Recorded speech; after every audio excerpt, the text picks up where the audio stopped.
দর্শক স্বাগত জানাচ্ছি যমুনা টেলিভিশনের আয়োজন প্রবাসে বাংলাদেশে। প্রতিদিন এই সময় আমরা হাজির হই বিশ্বের বিভিন্ন প্রান্তে থাকা প্রবাসীদের খবরাখবর নিয়ে। আপনাদের সাথে আছি আমি তৌহিদ হোসেন। মাস্টার শেফ অস্ট্রেলিয়ার গ্র্যান্ড ফিনালেতে তৃতীয় হয়েছেন বাংলাদেশি বংশোদ্ভূত প্রতিযোগী কিশোর চৌধুরী। শেষ পর্বে 2 দিনের এই প্রতিযোগিতায় তিনি তুলে ধরেন বাঙালিয়ান পান্তা ভাত এবং আলু ভর্তা। দেশটির জনপ্রিয় এই প্রতিযোগিতায় লাউ চিংড়ি, বেগুন ভর্তা, খিচুড়ি, খাসির রেজালা, ফুচকা, চটপটি বানিয়ে একের পর এক চমক দেখিয়েছেন তিনি। বিচারকদের থেকে পয়েন্ট আদায় করে উঠে আসেন আসরের ফাইনালে। এই প্রতিযোগিতায় প্রথম হয়েছেন জাস্টিন নারায়ণ। তিনি চ্যাম্পিয়ন হিসেবে পেয়েছেন $2.5 লাখ মার্কিন ডলার। এছাড়া দ্বিতীয় হওয়া পেট ক্যাম্বল পেয়েছেন $30,000 আর বাংলাদেশি কিশোর পেয়েছেন $20,000। মূলত বাংলা খাবার বিদেশে তুলে ধরতেই অস্ট্রেলিয়ার এই প্রতিযোগিতায় দেশীয় খাবার উপস্থাপন করেছেন বলে জানান তিনি। You step over to the trophy, you pick it up. আসন্ন ওয়ার্ল্ড ইউথ স্কিলস ডে উদযাপন করতে বাংলাদেশ ইউথ স্কিল ফেস্ট 2021 আয়োজন করেছে ইন্সপায়ারিং বাংলাদেশ। আগামী 15 এবং 16 জুলাই ভার্চুয়ালি অনুষ্ঠিত হবে এই আয়োজন, যেখানে বক্তারা আলোচনা করবেন তরুণদের দক্ষতা বৃদ্ধির নানা দিক নিয়ে। অনুষ্ঠানটির আয়োজনে সহযোগী হিসেবে থাকছে youth hub, Bangladesh progressive women society, JCI Dhaka West, youth in digital awareness সহ বেশ কয়েকটি প্রতিষ্ঠান। এছাড়া আয়োজনটির সার্বিক সহযোগিতায় থাকছে ICT ডিভিশন, LICT প্রজেক্ট, দুর্বার এবং নর্থ সাউথ বিশ্ববিদ্যালয়। 15 জুলাই সন্ধ্যা 6টায় শুরু হতে যাওয়া উদ্বোধনী অনুষ্ঠানে প্রধান অতিথি হিসেবে অংশ নেবেন বিশ্ববিদ্যালয়ের মঞ্জুরি কমিশনের সদস্য ডক্টর মোহাম্মদ সাজ্জাদ হোসেন। এছাড়াও থাকবেন বাংলাদেশে নিযুক্ত জাপানি রাষ্ট্রদূত ইতো নৌকি সহ অনেকে। মালয়েশিয়ায় অভিযান চালিয়ে বাংলাদেশি সহ 63 জন অভিবাসীকে আটক করেছে দেশটির অভিবাসন বিভাগ। পেরাক সুনগাইয়ের একটি নির্মাণ প্রকল্পে এই অভিযান চালানো হয়। পরে তাদের কাছে বৈধ কাগজপত্র না থাকায় আটক করা হয়। বাংলাদেশি ছাড়াও ইন্দোনেশিয়া ও মিয়ানমারের নাগরিক রয়েছে ওই তালিকায়। দেশটির অভিবাসন বিভাগ বলছে গেল 6 মাসে 9,200 অভিবাসীকে আটক করা হয়েছে। এছাড়া চলতি বছরের 1 থেকে 8 জুলাই পর্যন্ত নিজ দেশে ফেরত পাঠানো হয়েছে 13,000-এর বেশি মানুষকে।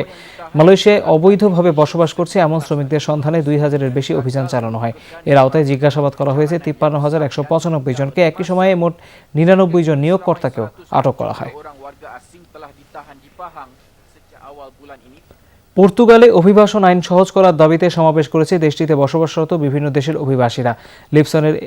লিসবনের এই সভায় অংশ নেয় অভিবাসীদের সংগঠন সলিদারিটি ইমিগ্রেন্ট সহ বেশ কয়েকটি সংগঠন। এ সময় অভিবাসীরা দেশের সরকারের কাছে বেশ কিছু দাবি তুলে ধরেন। বলেন, নতুন যারা আবেদন করবে তাদেরকে সিরিয়াল অনুযায়ী ফিঙ্গারের তারিখ দিতে হবে। এছাড়া নতুনদের আবেদনের ক্ষেত্রে দ্রুত তার উত্তরও দিতে হবে। বর্তমানে লাগছে 13 বা 14 মাসের বেশি। এমনকি ব্যক্তিগত স্বাস্থ্য কার্ড নম্বর দেওয়া এবং হোম অফিসের দাবি জানান তারা। এর আগে 2016 সালে এমন দাবি তোলা হলে পরে সরকার যৌক্তিক দাবিগুলো মেনে নিয়ে আইন সহজ করে। জার্মানিতে বাংলাদেশ ক্রিকেট ক্লাব বার্লিনের 10 বছর পূর্তি উপলক্ষে T20 ক্রিকেট প্রতিযোগিতা অনুষ্ঠিত হয়েছে। বাংলা কমিউনিটি কয়েকটি ক্রিকেট ক্লাবের মধ্যে প্রীতি ক্রিকেট প্রতিযোগিতায় 7টি দল অংশ নেয়। এতে বার্লিন ফ্রেন্ডস ক্লাবকে হারিয়ে চ্যাম্পিয়ন হয় বাংলাদেশ ক্রিকেট ক্লাব বার্লিন। রাজধানীর নয়াকলনের মাঠে দিনব্যাপী আয়োজনের প্রধান অতিথি হিসেবে উপস্থিত থেকে বিজয়ীদের মাঝে পুরস্কার বিতরণ করেন জার্মানিতে নিযুক্ত রাষ্ট্রদূত মোহাম্মদ মোশাররফ হোসেন ভূঁইয়া। এ সময় তিনি বলেন, বিদেশের মাটিতে এই ধরনের আয়োজন নতুন প্রজন্মকে মাদকমুক্ত, সুস্থ ও সুন্দর জীবন গঠনে উদ্বুদ্ধ করবে। আয়োজকদের প্রধান আলিম মিয়া বলেন, জার্মানিতে বসবাসরত দেশের তরুণদের ঐক্যবদ্ধ করে সুন্দর সমাজ গড়তেই খেলাধুলার এই আয়োজন। বাংলা কমিউনিটি নেতৃবৃন্দের মধ্যে এ সময় উপস্থিত ছিলেন মিজানুর খান, মোহাম্মদ শাহ আলম, বদিউজ্জামান, মোস্তাক মানান ও আনহার মিয়া সহ অনেকে।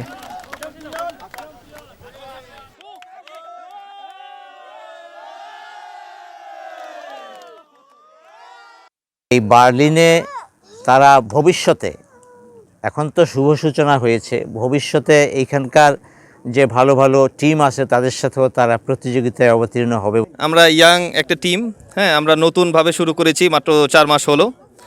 এখন শুরু থেকে এখন পর্যন্ত আপনারা সবসময় আমাদের সাথে ছিলেন, ইনশাল্লাহ আমাদের সাথে থাকবেন। আমরা কিভাবে বার্লিনে বাংলাদেশের তরুণদের সবাইকে একসাথে রাখতে পারি, সবাই একসাথে রেখে আমরা কিভাবে বাংলাদেশ বার্লিন যারা আছেন সবাই ক্রিয়া কিভাবে এটারে শক্ত করা যায়, কিভাবে এগিয়ে দেওয়া যায়, সো এটারে সাকসেসফুল করার জন্য আমাদের এই উদ্যোগটাই ছিল সব তরুণকে মিলিয়ে না। আওয়ামী লীগের কেন্দ্রীয় সভাপতিমণ্ডলীর সদস্য চট্টগ্রামের মিরসরাই সংসদ সদস্য ইঞ্জিনিয়ার মোশাররফ হোসেনের যুক্তরাষ্ট্র সফর উপলক্ষে সংবর্ধনা দিয়েছে Chittagong Association of North Inc. নিউ ইয়র্কে চট্টগ্রাম ভবনের মিলনায়তনে সংবর্ধনা সভার আয়োজন করা হয়। এতে সভাপতিত্ব করেন সমিতির সভাপতি হাসান হাবিব এবং উপস্থাপনা করেন সাধারণ সম্পাদক মোহাম্মদ মুক্তাদির বিল্লাহ। এ সময় ইঞ্জিনিয়ার মোশাররফ বলেন, বাংলাদেশ এখন আর মুক্তিযুদ্ধের ইতিহাস বিকৃত হয় না, সবাইকে সবকিছুই মানতে হচ্ছে, প্রবাসেও তা মানতে হবে। সভায় স্বাগত বক্তব্য দেন সমিতির সাবেক ভারপ্রাপ্ত সাধারণ সম্পাদক আশরাফ আলী খান লিটন। এ সময় উপস্থিত ছিলেন নুরুল আনোয়ার বাহার, বাকের ভুইয়া, রুহুল আমিন সহ অনেকে। তিনজন। বিশ্বজুড়ে আরও 6,000-এর বেশি মানুষের প্রাণ গেল করোনা ভাইরাসে। মহামারীতে মোট মৃত্যু ছাড়ালো 40,55,000। টানা দ্বিতীয় দিনের মতো দৈনিক প্রাণহানির শীর্ষে ইন্দোনেশিয়া। 24 ঘন্টায় 891 জনের মৃত্যু হয়েছে সেখানে। এদিন সংক্রমণের দিক থেকেও শীর্ষে ছিল দেশটি। সংক্রমিত শনাক্ত হয়েছে 40,400-র উপরে। দৈনিক মৃত্যুর সংখ্যায় পরের অবস্থানে ব্রাজিল। সোমবার কোভিডে 765 জনের প্রাণহানি হয়েছে ওই দেশে। 7 শতাধিক মৃত্যু হয়েছে রাশিয়াতে। 500-র উপর প্রাণহানি দেখেছে কলম্বিয়া। আরেক লাতিন দেশ আর্জেন্টিনাতে মারা গেছে 500-র কাছাকাছি। এদিন ভারতে কিছুটা কম ছিল প্রাণহানি। 495 জনের মৃত্যু হয়েছে দেশটিতে। 27,500-এর মতো মানুষ চিহ্নিত হয়েছে সংক্রমিত হিসেবে। রোহিঙ্গা সংকট সমাধানের আহ্বানে জাতিসংঘ মানবাধিকার পরিষদের একটি প্রস্তাব পাশ করা হয়েছে। সোমবার জেনেভায় জাতিসংঘের মানবাধিকার পরিষদের অধিবেশনে রোহিঙ্গা সংক্রান্ত এই প্রস্তাব সর্বসম্মতিক্রমে গৃহীত হয়। জেনেভায় অবস্থিত বাংলাদেশের স্থায়ী মিশন থেকে পাঠানো বিজ্ঞপ্তিতে এই তথ্য জানানো হয়। এতে বলা হয়, ওআইসির পক্ষ থেকে প্রস্তাবটি পেশ করা হয়। প্রস্তাব পাশ হওয়ায় নিপীড়নের শিকার রোহিঙ্গা জনগোষ্ঠীর পক্ষে জবাবদিহিতা ও ন্যায় বিচার নিশ্চিত করা সম্ভব হবে। একই সাথে বাংলাদেশে আশ্রয় নেওয়া বাস্তুচ্যুত রোহিঙ্গাদের মিয়ানমারে দ্রুত পুনর্বাসনের মাধ্যমে চলমান রোহিঙ্গা সংকট সমাধান হবে। গৃহীত এই প্রস্তাবে রোহিঙ্গা জনগোষ্ঠীর বিরুদ্ধে যৌন নির্যাতন সহ সব প্রকার নিপীড়ন, মানবতা বিরোধী অপরাধ ও যুদ্ধাপরাধের অভিযোগে অভিযুক্ত ও দায়ী ব্যক্তিদের আন্তর্জাতিক বিচারের আওতায় আনার প্রতি গুরুত্ব আরোপ করা হয়।